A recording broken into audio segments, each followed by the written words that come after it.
Bonjour à toutes et à tous, fidèles auditeurs et lecteurs du Corbeau News Centrafrique. On se retrouve pour un décryptage choc, un de ceux qui vous remue les tripes et vous ouvre les yeux sur la réalité de notre pays. Aujourd'hui, on ne va pas se gêner pour parler des 10 ans de gestion de l'empereur Faustin Archange Touadéra. Et croyez-moi, le bilan est tout sauf reluisant pour nous guider dans ce labyrinthe. J'accueille notre journaliste de terrain, Chantal.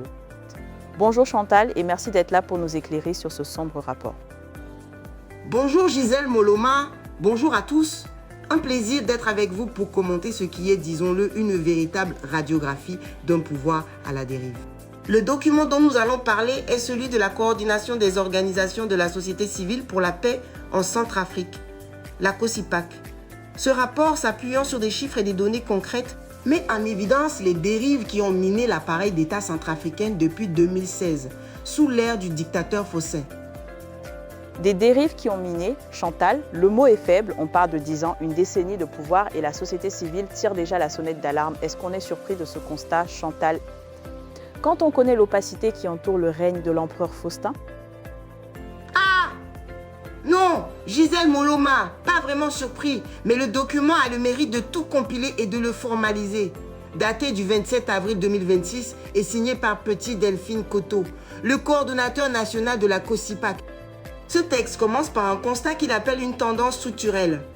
L'opacité dans la gestion des ressources publiques, une faiblesse des mécanismes de contrôle et une impunité qui est devenue la norme. Coteau vise directement l'influence du mouvement Cœur Uni dans ce qu'il décrit comme un milieu propice à l'effacement des responsabilités. Une impunité devenue la norme, c'est clair et net, Chantal. Le mouvement Cœur Uni, le parti de l'empereur, est donc au cœur de ce système qui permet à chacun de faire ce qu'il veut sans jamais rendre de compte. C'est ça l'écosystème dont il parle? Mais oui, c'est tout à fait ça, Gisèle. Le rapport détaille son analyse en 7 points. Sur le plan financier, la COSIPAC pointe des détournements présumés dans des projets aidés par des partenaires internationaux. Ces actes auraient été possibles, selon Coteau, grâce à des circuits parallèles de gestion que l'État n'aurait ni l'envie ni les moyens de stopper. Ensuite, il y a la corruption administrative, décrite comme généralisée, des recrutements jusqu'à l'accès aux droits sociaux.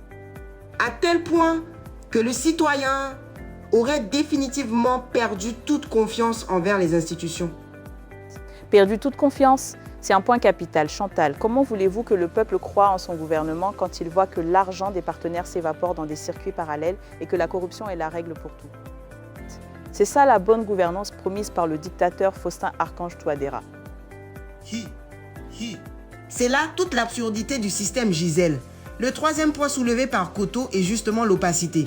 Il mentionne l'absence de publication régulière des bilans de contrôle et la difficulté d'accéder à l'information publique.